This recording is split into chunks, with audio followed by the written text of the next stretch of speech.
आप भारत के माइनॉरिटीज के मिनिस्टर हैं। मैं आपसे एक सवाल कर रहा हूं, बार बार आपसे पूछ रहा हूं, इसरार करता रहूंगा कि आसाम में एनआरसी पूरा हो चुका है, इसलिए फाइनल एनआरसी की लिस्ट वहां पर आई है और उसके मुताबिक 5,40,000 बंगाली हिंदू को आप सिटीजनशिप देंगे नहीं देंगे, ये बता दीजिए। और या अगर देंगे तो फिर मुसलमान बंगाली मुसलमान क्यों नहीं देंगे? जो जेन्युइन सिटीजन होगा उसको सिटीजनशिप मिलेगी। आप हिंदू मुसलमान को के इस चक्रव्यूह में मत देश को फंसाइए। कानून बनाते हैं मजहब के नाम पर, आप कानून बनाते हैं। सरकार ने ये एस्टैब्लिश कर लिया, आप मानते हैं कि ये इलीगल अवैध घुसपैठिया है, आप वाकई इतने लोगों को डिपोर्ट करेंगे? क्या है आपकी सरकार की रणनीति, क्या किया जाएगा?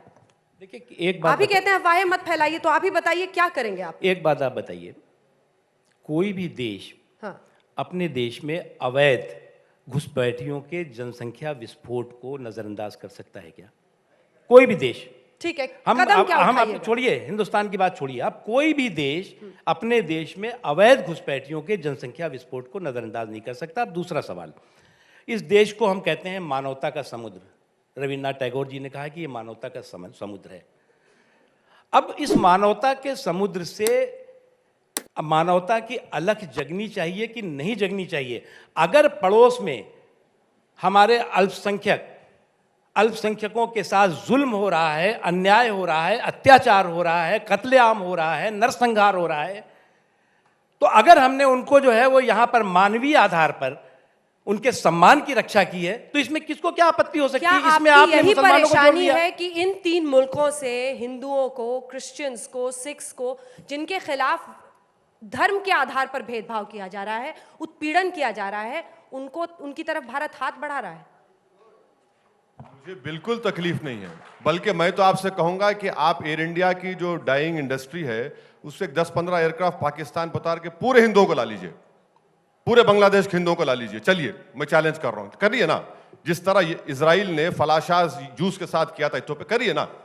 हम आपसे क्या पूछ रहे हैं? आप मजहब के नाम पर इस तरह का कानून बनाकर, जिन्होंने हमारा संविधान बनाया, क्या नरेंद्र मोदी, अमित शाह को उनकी सोच, उनकी हिकमत, उनकी नॉलेज बाबा साहेब अंबेडकर, पंडित नेहरू, राजेंद्र प्रसाद से बढ़कर है, सरदार पटेल से बढ़कर है? जो वो काम उन्होंने नहीं किया वो आप काम करने जा रहे हैं। मुझे हरगिज इस बात की तकलीफ नहीं है जो यहां पर है। अच्छा, एक इनसे पूछिए कि ज्वाइंट पार्लियामेंट कमेटी को आईबी ने क्या कहा था, कितने लोगों को लॉन्ग टर्म वीजा दिया गया? 24,000 सिर्फ। और पार्लियामेंट नंबर बताइए, चलिए कितने पाकिस्तान के हिंदू हैं, कितने बौद्ध हैं? अरे भाई, आप कौन सा कानून बनाने जा रहे हैं? आप तो मजहब के नाम पर इस मुल्क को चला रहे हैं। और मुझे अफसोस इस बात का है कि एक माइनॉरिटी मिनिस्टर है और वो यहां के माइनॉरिटीज की बात ही नहीं कर रहे हैं। इस कानून से माइनॉरिटीज से क्लियर कट डिस्क्रिमिनेशन होगा, यहाँ के माइनॉरिटीज से, यहाँ की वही बात घूम कर आ जाती है। बिल्कुल होगा। आप डरा रहे हैं? बिल्कुल होगा। ओवैसी साहब को क्या परेशानी है? क्यों? इस कानून से क्या परेशानी है? मुझे परेशानी है कि रंजना ओम कश्यप का नाम एनआरसी में नहीं आया, मेरा नाम नहीं आया, आप तो बच जाएंगी। अब फिर आप वही, अरे मैं ना, आपका आ रहा है ना मेरा आ रहा है, आप भी इसी मुल्क के हैं, मैं भी इसी मुल्क की हूं। आप समझ नहीं रहे, आप भी इसी मुल्क के, मैं भी इसी मुल्क की हूं। सीएबी और एनआरसी को आपको एक साथ देखना जरूरी है मैडम। गवर्नमेंट कह चुकी है, गवर्नमेंट कह चुकी है, क्यों नहीं करना चाह रही गवर्नमेंट?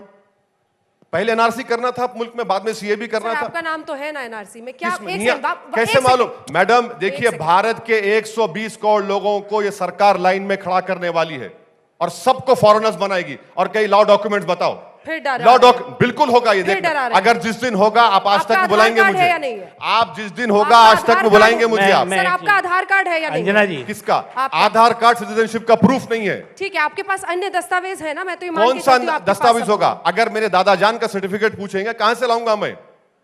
कहां से लाऊंगा बताइए आप? मैं ये आप इस पर आप क्लैरिटी दीजिए, क्योंकि फिर यहीं से डर और अफवाह फैलेगा। वैसे वैसे जी, आप जितना बोलते हैं उतना इनको फायदा होता है। सिटीजनशिप के लिए जितना आप बोलते हैं उतना इनको फायदा होता है। आप तो कांग्रेस की तरह बोल रही हैं अभी। नहीं, आप तो अभी कांग्रेस की जबान बोल रहे हैं। बीजेपी को फायदा होता है। इसका मतलब ये है कि आप राहुल गांधी को काबिल मानती हैं और मुझे उनसे ज्यादा काबिल मानती हैं। नहीं, आपने तो सबका काम ही बंद कर दिया है। जिस तरह से आप विपक्ष की भूमिका इस वक्त अदा कर रहे हैं देश में, आपका प्रतिद्वंदी भी, आपका विरोधी भी आपकी प्रशंसा कर रहा है कि आप जिस तरह से तर्क और दलीलों के साथ संसद में मैं एक ही तो सवाल कर रहा हूं, जवाब ही नहीं दे पा रहे हैं। वो कह रहे हैं एनआरसी अभी फाइनल नहीं है। क्या ये है उनका जवाब? अरे ये ऐसे मंत्री हैं कि आसाम में एनआरसी होगा, उनको नहीं मालूम। ये जो कंफ्यूजन क्योंकि कौन कौन से दस्तावेज जरूरी है? कंफ्यूजन के साथ कॉन्स्पिरेसी जुड़ी हुई है इन सारे भाइयों की। अब आप सुनिए मेरी बात, आपने कहा एनआरसी में सर जल्दी से पाकिस्तान का रिश्ता जोड़ दीजिए। नहीं, आप जल्दी। पाकिस्तान मत जाइए, आपको कोई पाकिस्तान नहीं भेजेगा, फिक्र मत करिए, किसी मुसलमान को नहीं भेजेगा, ये भी मैं बता देता हूं आपको। देखिए एनआरसी, आप भिजा भी नहीं सकते। एनआरसी देखिए, एनआरसी में क्या क्या डॉक्यूमेंट चाहिए। आप कह रहे हैं ना कि डॉक्यूमेंट है ही नहीं। 25 मार्च 1971 में इलेक्टोरल रोल में उसका होना चाहिए नाम। ये किसका है सर? किसका है ये बताइए, पूछिए किसका है? एनआरसी की बात कर रहा हूं। कौन सा एनआरसी? आसाम का है ना? असम का मैं बता रहा हूं। आप देखिए, सुनिए मैडम, अब सीएबी क्या? सुनिए सर, अब सीएबी में आपने 31 दिसंबर 2014 क्यों रखा? आप सुनाते ज्यादा हैं, सुनते कम हैं। 2014 क्यों रखा आपने?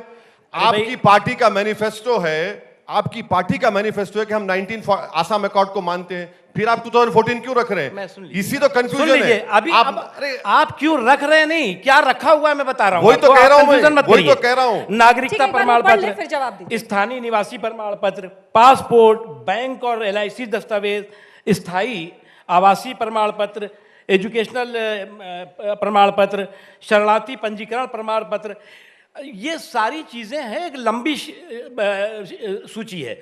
और इसलिए ये किसी भी भारतीय नागरिक के पास इनमें से कुछ ना हो, ये इम्पॉसिबल है। लेकिन जो आपने बात कही कि कुछ लोग इसमें बाहर हुए, बाहर होने के बाद वो प्रोसेस चल रहा है, उनको सरकार मदद कर रही है कानूनी कि आप अपने ये डॉक्यूमेंट्स लाइए, हम उसको आपको इस एनआरसी रजिस्टर में शामिल करेंगे।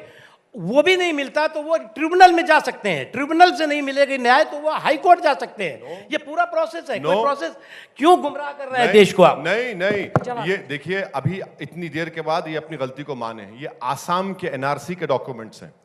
इसके बावजूद भी मुख्तार अब्बास नकवी साहब 5,40,000 बंगाली हिंदू के नाम नहीं आए। आपने आ जाएंगे वो आ जाएंगे। ये अभी चल रहा है, अभी खत्म नहीं हुआ, अभी खत्म नहीं हुआ। मुझे एक बार बोलने दीजिए। सिटीजन अमेंडमेंट एक्ट जो आपने बनाया है, आपने कह दिया कि डॉक्यूमेंट्स की जरूरत ही नहीं है, किसी भी डॉक्यूमेंट की जरूरत नहीं है, उसकी वजह से इसमें फायदा पहुंचेगा। अरे क्या कर रहे हैं आप?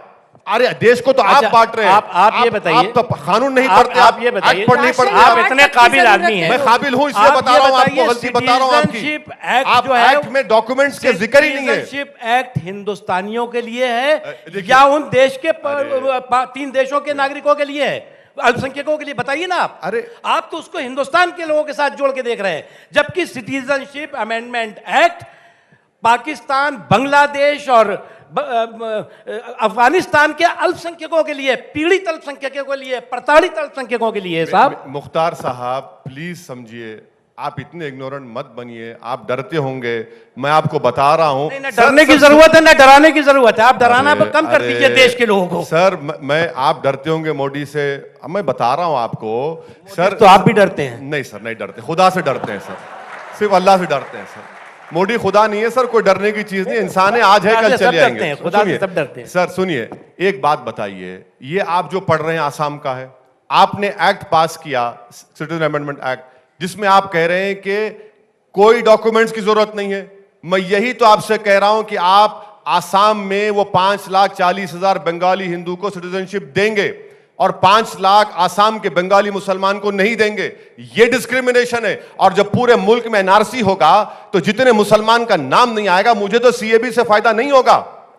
यही तो आप कर रहे हैं, ये जुल्म कर रहे हैं, नाइंसाफी कर रहे हैं आपकी सरकार।